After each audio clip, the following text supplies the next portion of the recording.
IFM News. Lokal. Idol Dennis, go.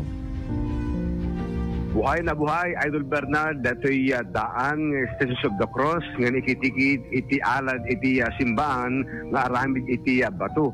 Kas may iti video, Idol Bernard, nagtanag iti struktura, nagito'y Stations of the Cross, nga makikita iti alad, iti simbahan, iti Power Church, iti agdama kit adun da iti mamapansin nga turista nga isumeten iti may sakarig iti hindi kita intunggal akpasyar da iti iliti Power Ilocos Norte tasipod iti Sunday adun da iti turista nga mapasyar iti Ilocos Norte kang urang iti Power Church mo may dapat pangkitaan sakbay pa iti Holy Week in bagadang sapsapad kanon iti umay akpasyar iti probinsya tapos saan da nga mairana iti daladal ti tao kinasama iti traffic iti dalan nga agturong iti norte.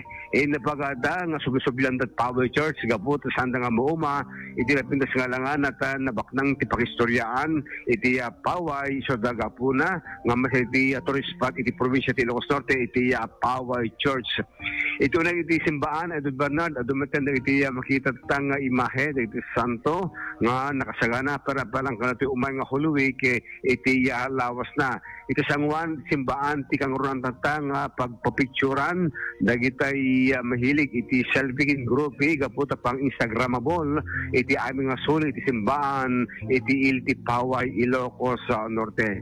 Maragsamet ti Joyo Paway gaputa iti agdamakit sa nga nagmaumaw iti panang dedayo iti deboto iti Power Church ng runan kasto ingumay iti Holy Week. Ti Jesus of the Cross Idol Bernard kita makita lata kasa makita nato yung video na interpela ang maniputi arwangan ang pating iti lawlaw iti arad iti Paway Church. Ijabat sarat Idol Bernard hindi to tumbigat isundubat ti bisitaen gapot iti Radvillo ket adapalang ijamat kita amok nga deta nga iti Sarat Church ket dati century old nga simbaan ket nagtalin iti struktura na nupay agrakaya metan iti trasas na iti uneg iti simbaan.